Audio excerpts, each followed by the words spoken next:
So I don't know how advanced you guys are in the metaverse branding topic, but only about 6 months or a year ago, I remember there was talk about creating your avatar, and your avatar could go and buy things online for that person who wasn't real, but it was someone who just existed on the net.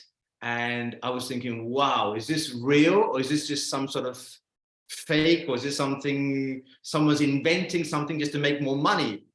And people were actually spending money buying things, but they didn't have it physically, but it was something on the net. And I was trying to get my head around all of that. And I was, and before you knew what, we'd just gone past that, and all this artificial intelligence and automation, ChatGPT came along, and no one's talking about metaverse branding anymore, or metaverse. And so I did a bit of studying over the weekend, trying to understand what it is before this BEwell.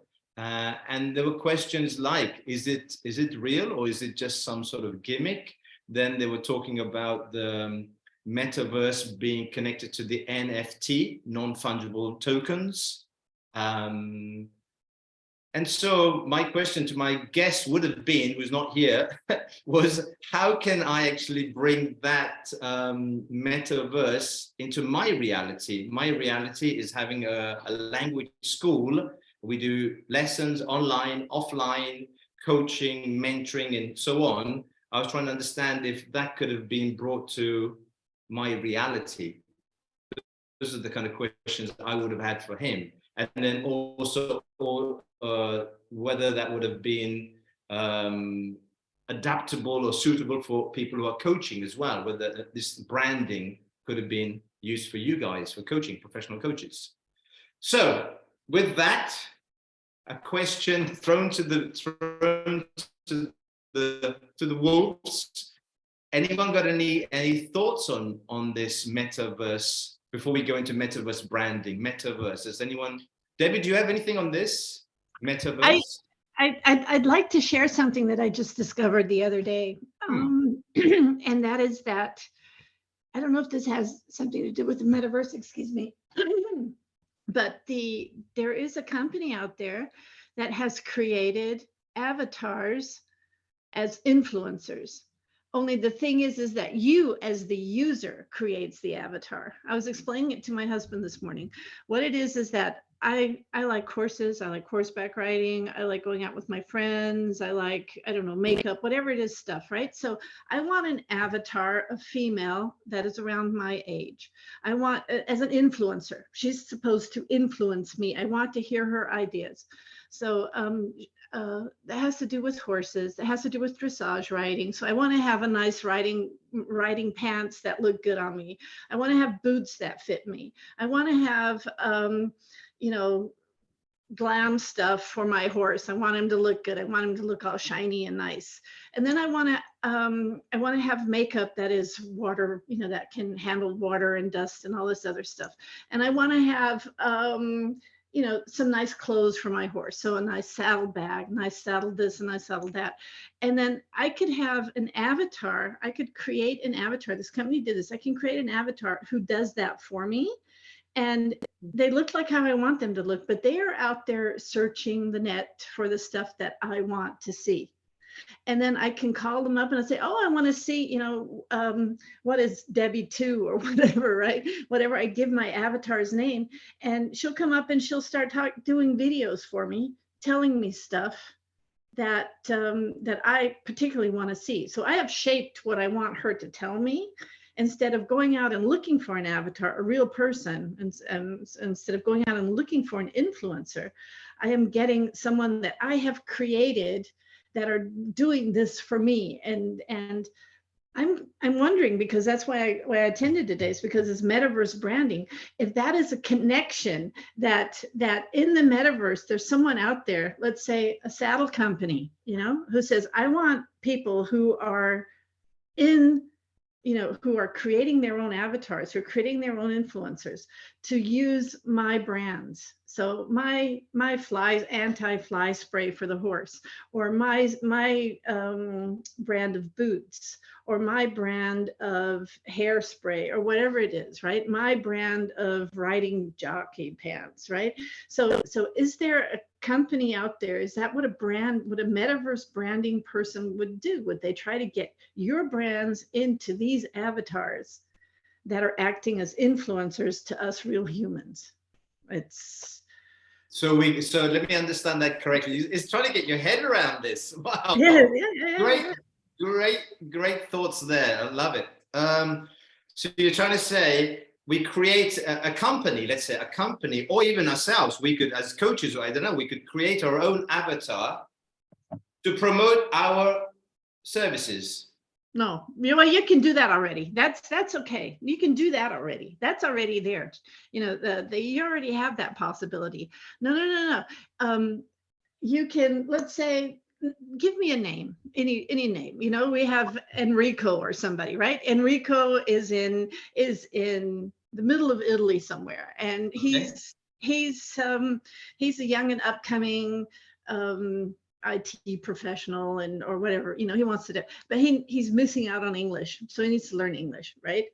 So he's looking for someone to tell him this is what's cool in English right now. So he's following influencers on YouTube, Insta, wherever. He's following influencers, and these influencers are telling him in a humorous way, this is how you're going to rise up in your company. This is how you're going to be someone special. This is how you do this. This is how you do that. And these are the products I use. And this is the suit I wear. And this is the tie I buy. And this is the pen I write with. And so you can create an avatar that is the influencer. So it's not a real person anymore that is the influencer, but he's going to create an avatar that says, I want an avatar that tells me what to wear, where to go to school, who to talk to, that kind of stuff. Give me advice. And this is what I'm interested in. And that avatar is that's where my question is could you, for example, pay whoever does these avatars to say, promote my school to this person's avatar influencer? So that's next level, right? That's really next level. That's interesting thoughts there. Anyone got any come back to Emmeline? How are you with your avatar? Are you sort of into Metaverse and no, the nearest I'm coming to an avatar is the avatar pic I created. I'm not nearly as deep into this like Deborah. Okay. Well, what I have to share is, yes, I have a relationship with ChatGPT. Yeah. So I'm using ChatGPT to as a personal assistant in some way. And that is very helpful. But I'm not near. I'm still starting to understand the industry of the ChatGPT thing. So I'm considered me a newbie. Newbie, yeah. Anyway, Philip, what about you? Do you know anything about this world here? We're talking of this topic. We're talking about Metaverse, ChatGPT as a personal assistant. I suppose automation just goes there as well. Yeah, no, ChatGPT I've been following for quite a while, and even the art creation tools as well that have been coming out, like Stable Diffusion and DALL-E, right? Which are the ones where you can write the prompt and then they make a picture for you, that are now developing into you write the prompt and they make a video for you, which is probably going to change everything as well again. And so that I've been following a lot for the last, let's say, 8 months or something, a year. But the Metaverse, I haven't really been following, because I saw that people were trying to kind of buff it up, and I saw that Facebook, especially because they've invested a lot of money in it, tried to boost it. But I don't know, I saw it as something that could be a bit too expensive to get into, because you do need like the right equipment to enjoy the metaverse in the right way, which means that you have to usually have like a type of VR headset or similar. Then you have to have also a computer who can handle the VR headset. And then you have to have the space to use the VR headset.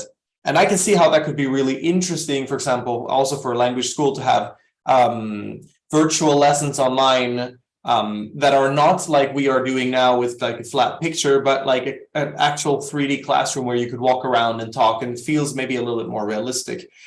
But as I said, it requires that all the students have VR headsets. So I don't know, I've always thought about it as like, I don't know if you guys remember Google Glass. Do you remember it? Right?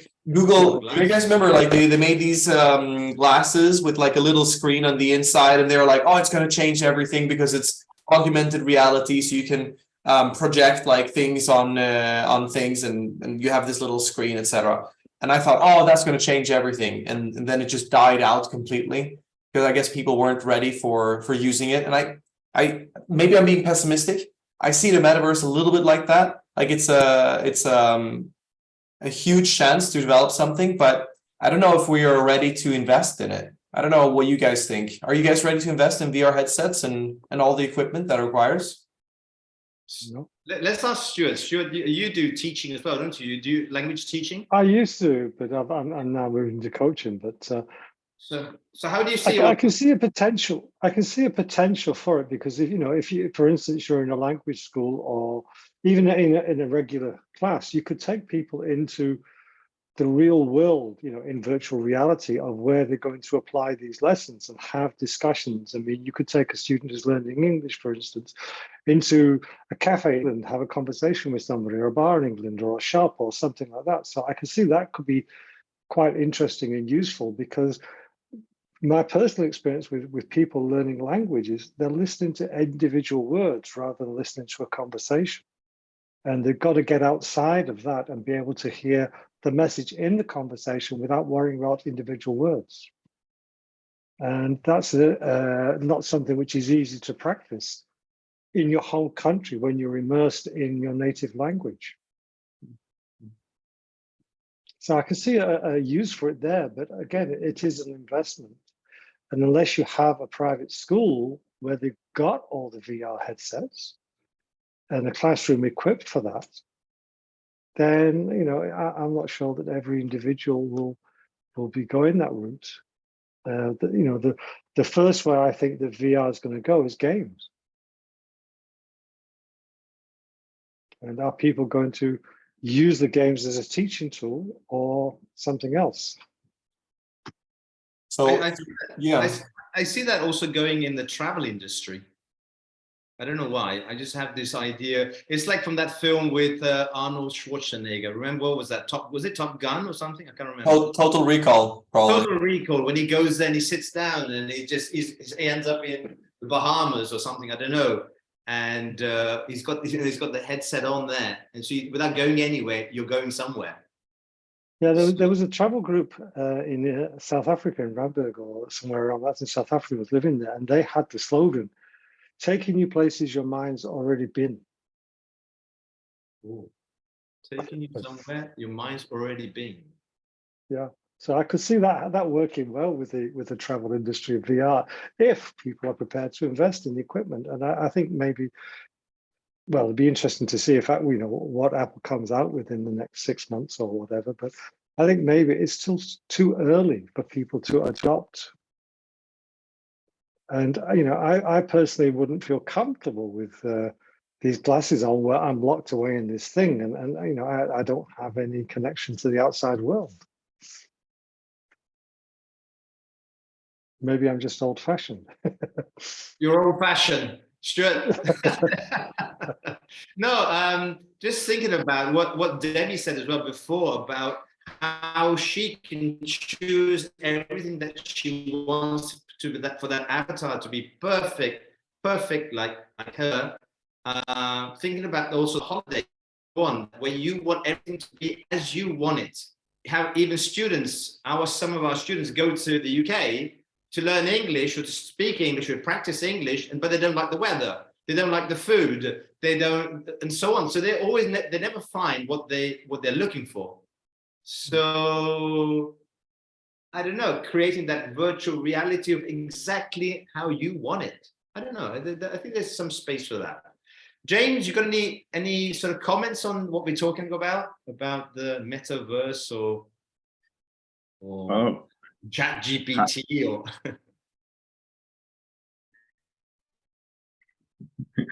Hi,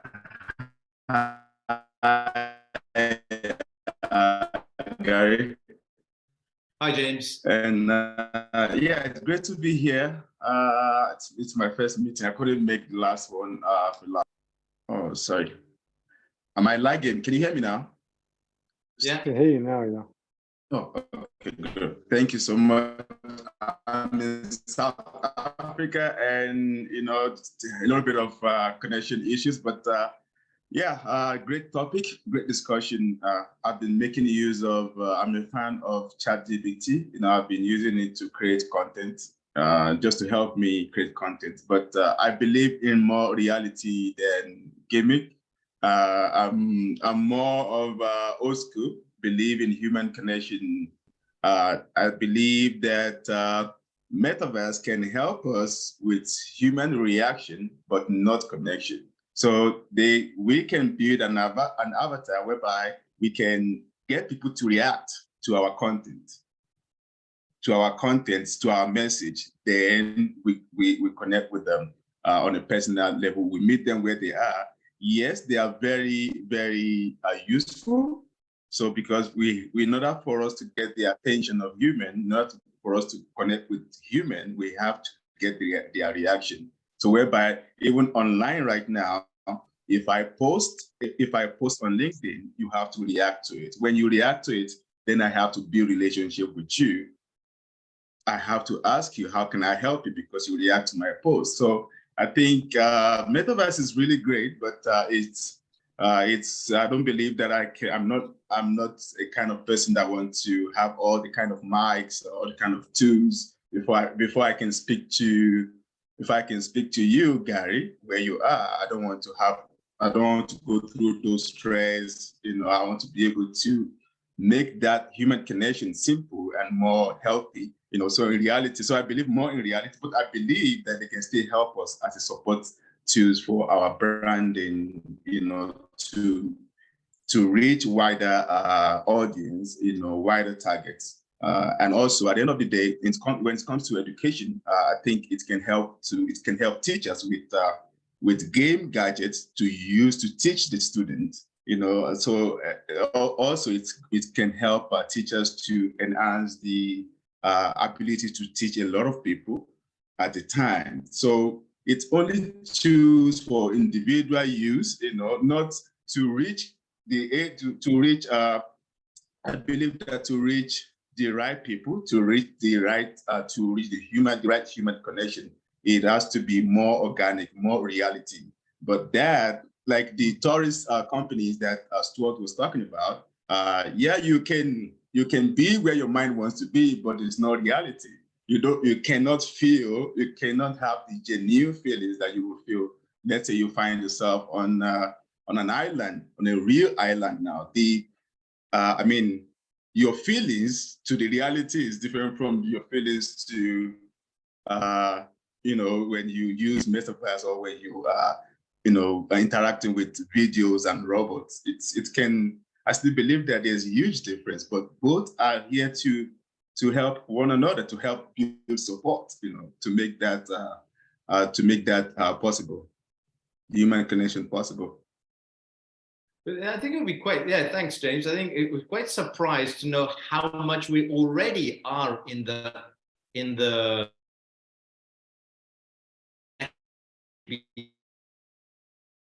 world. We're already in there. Maybe we don't realize, maybe we don't sort of think about it too much, but we are already surrounded or actually in that world. But going back to that, to the avatars as influencers, Debbie, I like this idea. I'd like to explore that a little bit more. Do you have any idea of where do you start this? I mean, creating an avatar as an influencer. I don't know. It's already being done. Let's put it this way. It's already being done. You can already do it. I was looking up, I attended a workshop. I was looking it up who did that. So let me just tell you what her name is. She has done, I mean, it's just awesome what she's done. Did I capture her name? I'll look it up and write it in the chat later. But one other thing that she has done is she has created a mirror. And she can look at herself and talk to herself, and it trains through artificial intelligence the way she thinks and the way she speaks and the way she acts. And then she has conversations with herself. But it's not like you say, oh, I'm going to go, let's go to the kitchen and get ourselves a fresh glass of water. You know, when you talk to yourself like that, no. It's like talking to yourself and saying, you know, I have this dilemma. I need to solve this problem and I don't know what to do. And it talks to you like that.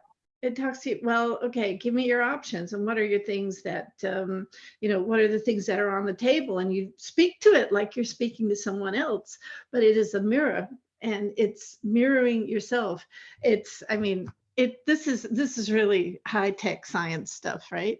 So let me just see if I can find her name real quick. She had this awful. So basically, just to understand this, so you create your own avatar yourself, and you have a conversation with yourself, Yeah. and this person is dipping into information on your troubles. Is that right? I'm sorry, you're breaking out. I couldn't understand you. Terrible connection here today. I don't know why. We're in Italy, Yes. not in Costa Rica, so I don't know why. But anyway, Yeah. what I was saying was trying to understand. So I'm having a conversation with this mirrorverse, let's call it, or the meta mirror, and so I say, oh, I've got some troubles. I don't know what to do, and any options. And this person or this mirrorverse would actually give me some solutions to that problem. Is that right? Well, yes and no. You're talking to yourself. Okay, so you're talking to yourself. They started out. This is the next thing that is so awesome. It started out that she created with her company. They created an avatar of a woman who had had a stroke, and she lost her ability to speak. So she couldn't speak anymore. So they created an avatar for this woman and then captured all of as much as they could from her WhatsApp messages, from videos where she was talking, all these different places where they had this material of her talking. And now she has an avatar that speaks for her. So her family can talk to her because they have the voice, they have the way she speaks, the way she acts, and things like that. They've taken in, this is the large language model. They've taken all of this information, fed it into this avatar creator, and it talks for her. And I guess that is where the next level came in of being a mirror, right? So this is my assumption. I'm making this assumption, but I'm thinking that's how it fits together. But Yeah. it can only give past information, obviously. Oh yeah, it has it's continually learning. That's why it's called art intelligence, right? Because it's continually learning, but it is based on information that you've given it. You know, that you say, this is where I want you to learn from. This is the information I want you to learn from. So you're not giving it, you know, I don't know, Shakira's voice, right? Just giving her voice. So. But it can't have any new thoughts of yours. It might make connections. I don't know. That's what AI does, right? It makes incredibly fast connections between information that it has in its database. Yeah. So it's making new connections. You know, the question that comes then, how long before you as a real person becomes superfluous and the machine takes over? Do you really think so? I don't. Yeah, I mean, if you look at science fiction movies over the past 20, 30, 40 years, most of them have come true. And we're living in that world, and it won't be that long, I don't think, before someone puts a video online of you, but it's actually AI you, and they've fed it all the information. And you know, what happens then? And if the AI starts making these connections and coming up with nonsense, that's on your shoulders. And that's what ChatGPT does sometimes. It makes nonsensical things or has flawed data that it picks on, but then it comes out in your voice with your video, your picture. To me, that is a very worrisome road to go down. You know, it's already happening, Stuart. It's already I happening. know, And but that it's is the challenge. really And how scary. long before we become superfluous at the speed that AI is working? That's really what the question becomes. I agree. I think so. I was also reading before I came onto the webinar here that a company called Meta, owned by Facebook, I think, got a It's the other way around. It's Facebook was renamed into Meta. And then the product was Facebook. Yeah, the product. It received a fine, a $1.2 billion fine recently, because they were taking all the information from European Facebook users and transferring it over to the US Facebook platform. So they just got a 1.2 billion fine. But that's nothing to Facebook. That's nothing to Facebook. Yeah.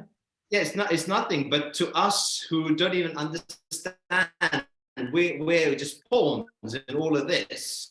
Yeah. And you know, I read this. I thought, oh well, that's interesting. But 1.2 billion, they must have done something serious. To who? To us, or to the information, our data. They must have done it, because I mean, to give a company such a big fine, what don't we know? What don't we know? I just know that they received a fine.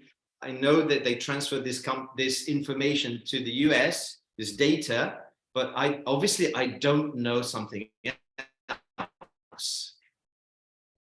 So it's scary.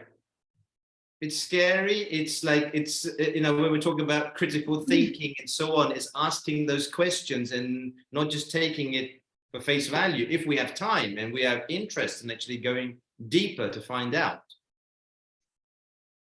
But there's a lot happening around us, and I understand, Stuart, when you say we could just completely lose our humanism, whatever that is, and suddenly become, we have to actually have a trademark, Gary Marcus Judge TM trademark, and I have to actually come forward like that, and so you know it's the real me.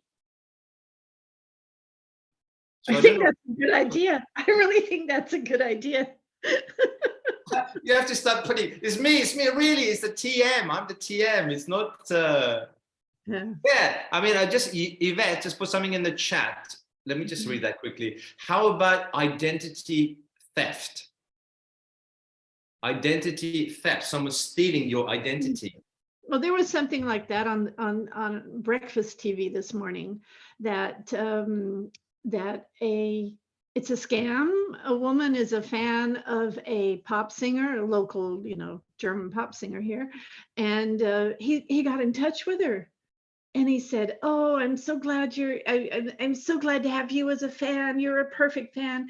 And she was like, "Oh, wow, you know, my favorite singer is talking to me in a chat on Facebook, you know."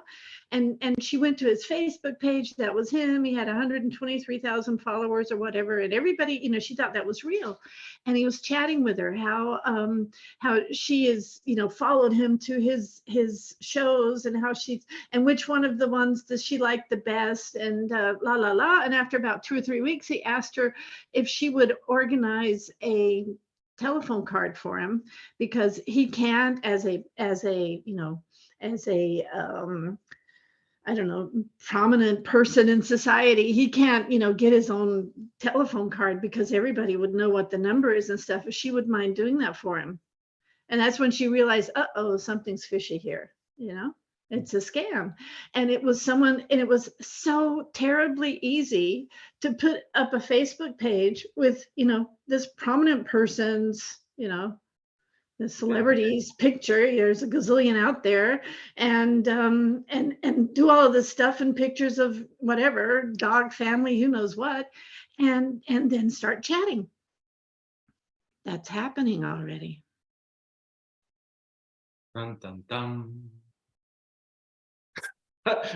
Now you've scared us, Debbie.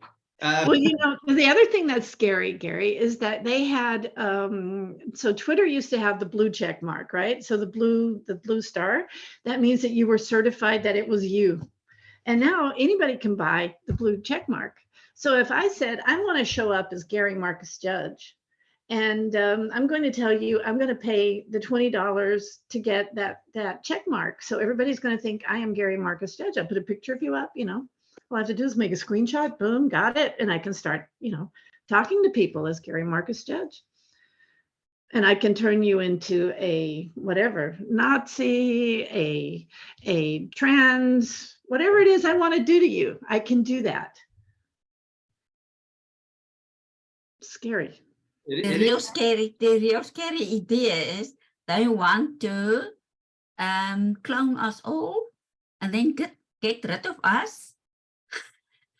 And then they have a clone, a total population of clones they can control.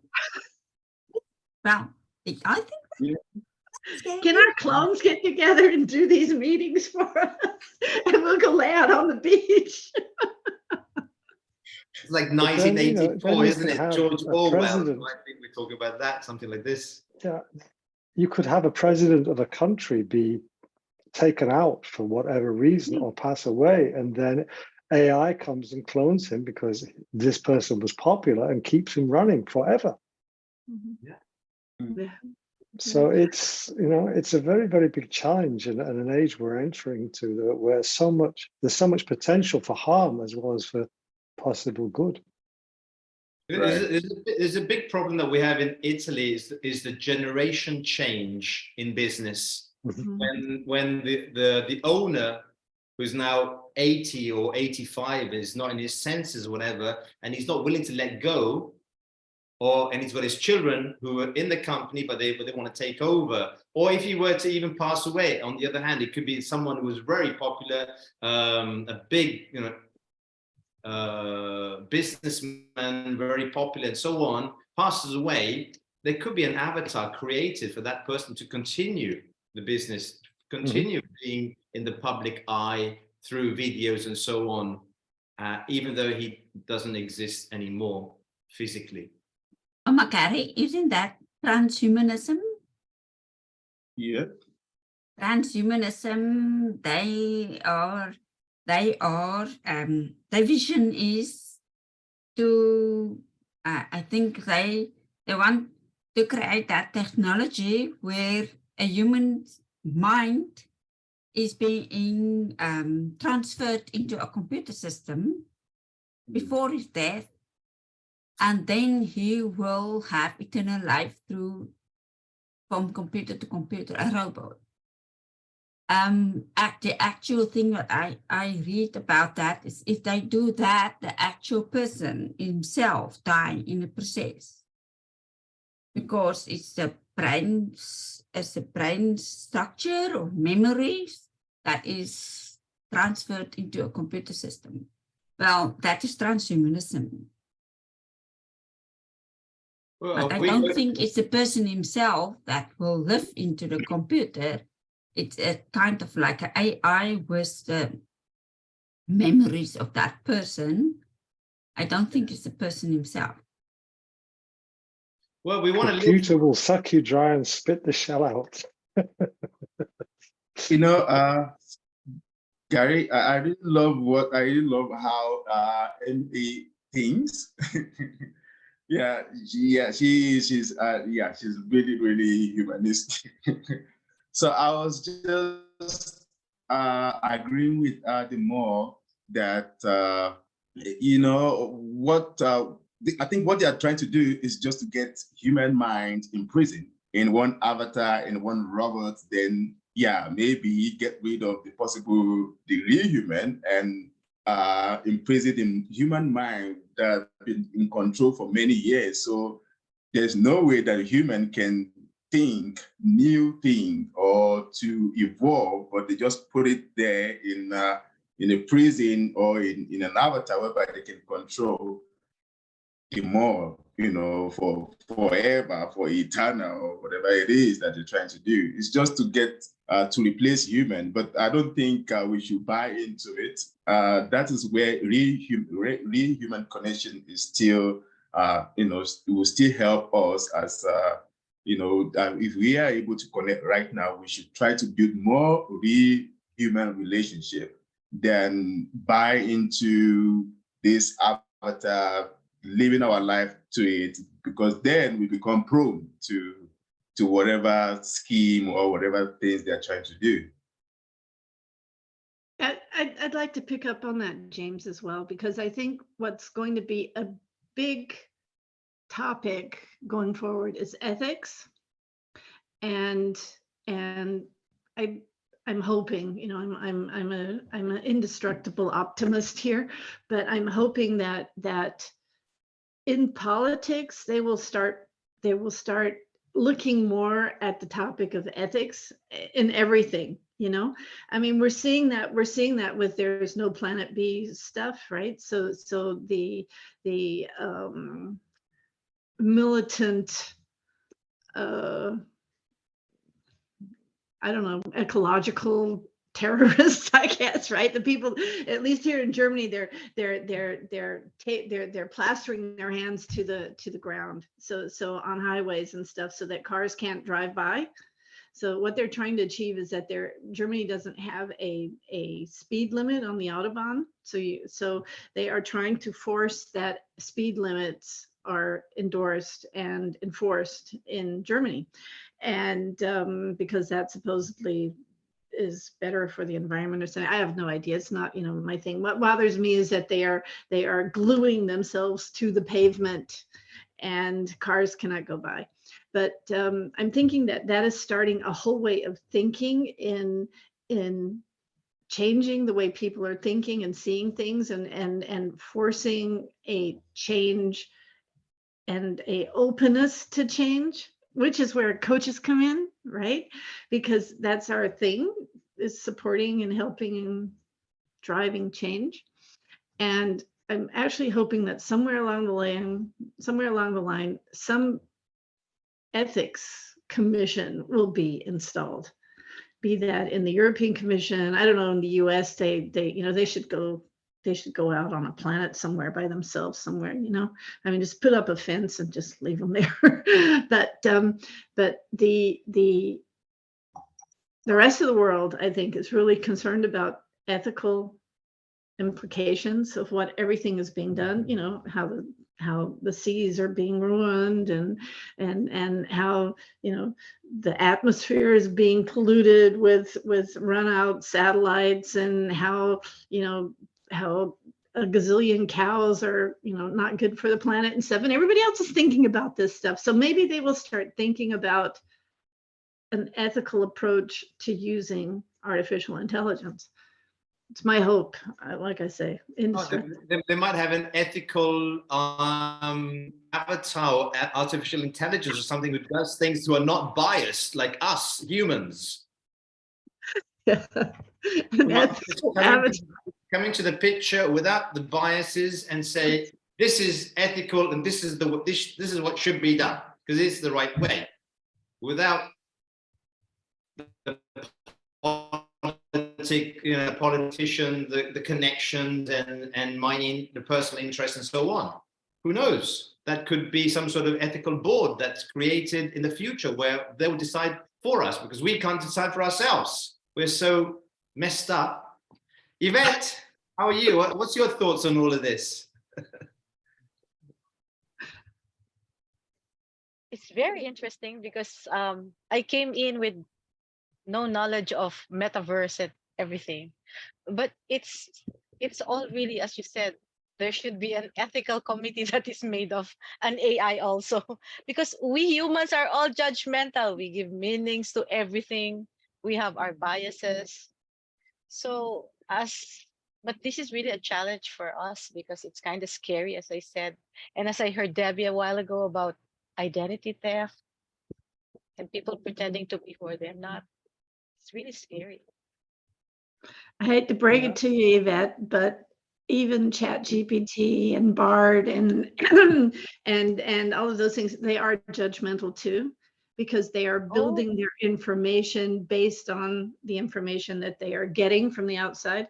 That's one reason why Google's Bard was taken down after the first 2 or 3 days, because it was bringing back very judgmental, racist, the amount of information. That's the thing, is that it's taking a huge amount of information. If it's pulling in information generally from racist or really negative sites, it wasn't judging it. It was just saying, okay, this is the answer, and then you were getting judgmental replies, and they had to fix that. I don't know how they fixed it. That's fascinating, but Wow.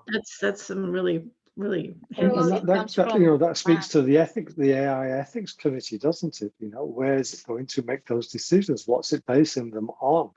Yeah. And that becomes the next challenge. So, I mean, it's, reminds me of 1984, the book by George Orwell, where, you're watching the TV and you say something and then you get this voice coming over the TV to chastise you and tell you to go and pay a penance because your thoughts are not in line with the leader's thoughts of whoever that person or thing is. Mm-hmm. So it's, it's a big thing. I mean, any program at the moment is only relying on information that's been put into it by the programmers. Yeah. I think also we have to realize that ethics is something man-made, and there's no reason for an AI to follow that unless it is in line with its own goals. So yeah, that's also a problem. Could be a problem. Yeah. And who's going to determine what that right ethic is? Exactly. They've got the most power. Yeah. It's like there was a guy that wrote about ethics and morality according to with the AI as a topic a few years ago, because a friend of mine was recommending me to read the book, and he talked about the paperclip paradox or paperclip problem, which is when, let's say, the AI gets it into its head that it has to create paperclips, and it starts diverting all our resources into making paperclips. And if we then have an AI that is smarter than us, it's going to be really, really hard to stop it from doing that. And it could actually continue doing that until we perish, so to speak. They call it the paperclip problem, because we can't really understand how the AI works, especially now when we have language programs and this type of thing like ChatGPT that is actually training itself. So we don't actually know how it's getting to the conclusion. There was one story not so long ago about they were training the AI to look at X-rays to find the cancer. And after a while, they realized that the AI could determine if it was a man or a woman just based on the X-rays. But the doctors couldn't figure out how it did it because it wasn't part of the training that they had given it, so to speak. So there's always going to be these things as well, kind of ghosts in the code. So it's also interesting and scary as well at the same time, obviously. As long as we know the ghosts in the code. Imagine if we didn't know that. I mean, we don't even ChatGPT. Stuart was saying before, sometimes ChatGPT spits out nonsense, and again, they're calling it, even Bing, they implemented ChatGPT into Bing, the search engine, and they had this unlimited questions. Let's say you could just ask it questions over and over and over again. Then they had to limit it to 10 questions until it started over, because it was starting to.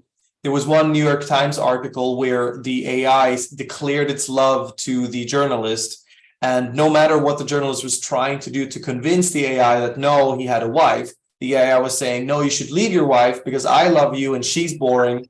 And it was really interesting. So Bing actually had to go in and limit the amount of interactions, and it's actually still limited. Now it's up to 20, I think, interactions that you can have, and then you have to restart the conversation to kind of wipe the memory of it. But these are things that are quite interesting as well, to be honest. I don't think you wipe the memory, you just wipe the surface level, and that information and that conversation is stored and then used as a reference point for the True, but the language model doesn't remember what has been said after that. Yeah. It's going too quick. Yeah. It is going very quick, and the thing is, whatever we say, whatever we do, unless it's offline, maybe even we're being controlled by the big brother, even offline, I don't know, but it's all there. It's all in the ether, it's all in that. And so, like as you said before, if you were sitting in front of the TV and you said something from the book in 1984, that you'd maybe get the TV answering you.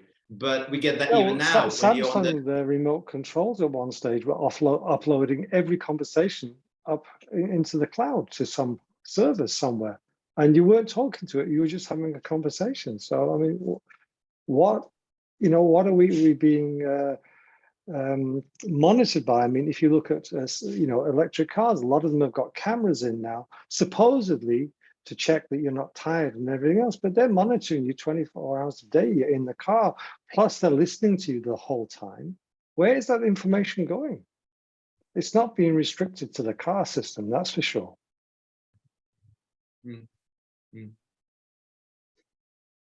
Yeah. Emily, you got a reflection, a question?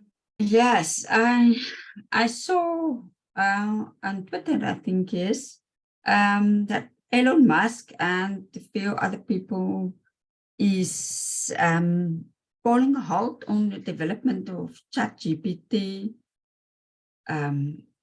4. ChatGPT 4 is already into the market, but they are busy. OpenAI is busy with ChatGPT 5, and according to the tweet, there's pressure on the company to halt the development of ChatGPT 5 because of some concerns. I think there's the concern that the AI will get spun out of control.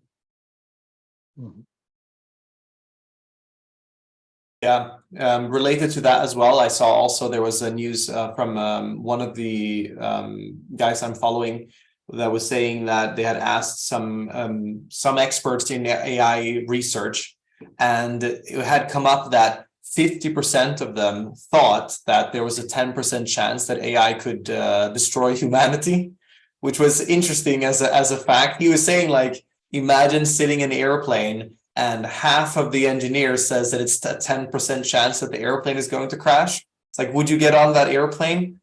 But unfortunately, also now we are at an arms race in a sense, because if the United States or Europe or whatever, if they don't create it, then surely China, for example, will, or Russia will try. At least China is probably the country right now that has the most technology to do this. So it's become an arms race, because as soon as someone wins that arms race, it's going to be impossible to catch up again, because it's what is called the curve that goes parabola. Yeah, but like it's not that the artificial intelligence is going to develop like this, right? The intelligence is not going to go like this, it's going to go like this. Because when you create an AI that then can create an AI that then can create an AI, then it's going to go faster and faster. So if you lose the first, it doesn't matter where you go, because it's always going to be faster. The first person is always going to be the winner, so to speak. So I think that's why there's like a push to create it, and also like a tendency to be like, oh, we need to stop, we need to pause. Yeah, I mean, I was walking through an airport in Xi'an not long ago, well, a few years ago now. And as I walked past this, signboard to tell you where all the flights are and the departure gates, etc., I came on screen with all my flight information. Ooh. Wow. And that was a few years ago. What more is happening now? Did you feel like you were a celebrity, or did I you hated it. I hated it. And how long before that takes over and starts directing you and everything else? And there have already been a few experiments at companies in I think Sweden or somewhere in the Scandinavian regions, where the employees are getting implanted with microchips, so they don't have to swipe cards anymore. Yeah, they were talking about it on the trains because they wanted to put a little chip here so that you could just swipe your hand when you enter the train, so you don't have to have like a card or your phone or whatever it could be. And a lot of people are accepting it because they think it's convenient. It is convenient, right? It's just like we accepted online payment or maybe even paying through Facebook and stuff like that. It is convenient. Can it be used in other ways? Could be. By the way, the one I was not can, but will. Exponential growth. That's what I wanted to say. Sorry, Stuart. Yeah, I was just going to say, not can, but will. Or how long before? Well, I mean, I think we're already using the optical security, let's say, with the eyes to get into buildings and so on. So you just look in and you go through. So we don't have a chip inside of us, but they're already using parts of the body to identify ourselves. That's already being happened. I was just reflecting as well, but my son was telling me about this business because he's a businessman. He's only apparently in Times Square on the big screen there. You can put a video for 30 seconds or whatever it is, not a minute. I think 30 seconds, and it costs $40. So if you want to say hello, you want to say happy birthday to your mum, happy birthday to a friend, or you want to give someone a special message, you can make a video and put it on the screen, and it's broadcasted to everyone, whoever's there, and it's all around. So it's just making, and so you can imagine, this is a great business because 30 seconds, you're paying $40. How many people want to do it? Everyone wants to do it because it's a free, you become a celebrity for 30 seconds. So also in a way, us humans, we also want a little bit of visibility. We want to be seen. We want to get out of our mundane lives and actually we exist. So there's also this thing. One way we're trying to keep away from the net, and we understand the danger. And the more we keep away from the net, maybe we can actually conserve our humanism. But on the other hand, we also want that little bit of what's the word, like visibility, adulation, or we want to be seen. We want to, and so we go back. So it's like that poison. We go back onto the net, knowing full well that it's not the best things for us. So it just made me reflect as well that big screen, everyone putting their videos on there, and it's become a big business, obviously, because $40 for 30 seconds, and it's going 24 hours a day, and you put your video up there. And so anyway, we're coming to the end. It's been a great conversation. Thank you all. I'm sorry that my guest wasn't here today, but that was my fault because of my internet. Because I think we all have some questions and reflections that we want to know more. So I think I like this topic. I'm going to look for more people around this, and I'll bring them onto the BEwell, and so we can all understand better, grow a little bit more, ask questions, and so on. So thank you for being here. I said this is just my way of connecting with you guys all around the world, and also bringing people and contributing stuff to our growth as humans or coaches or entrepreneurs. So when you see these on the LinkedIn, please share, put a like or whatever it is, make a comment, and the more people come on here, the better it is. I've recorded the webinar. You can get it on YouTube if you want to watch it again, if you want to see yourself, if you want to share with someone else, go there. It's on my YouTube channel. You find it there. If not, have a great day, and I'll see you guys next Tuesday, hopefully with a better internet connection. Okay. Thank you, Gary. Thanks, everyone. Thanks for being here. Bye-bye. Thank you.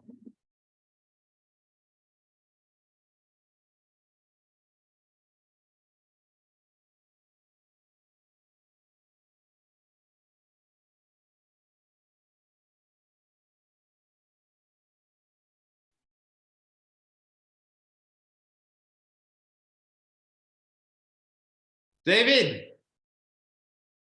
Hello, can you hear me? David,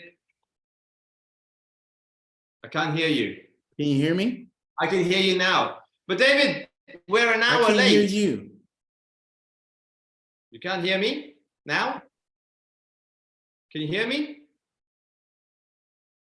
Hello?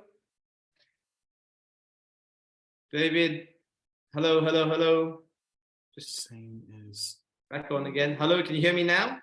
Yay. Can you hear me? Can you hear me? I can hear you. You can hear me? I can't hear you. Why is that? Why can't you hear me? Can you hear me now? No?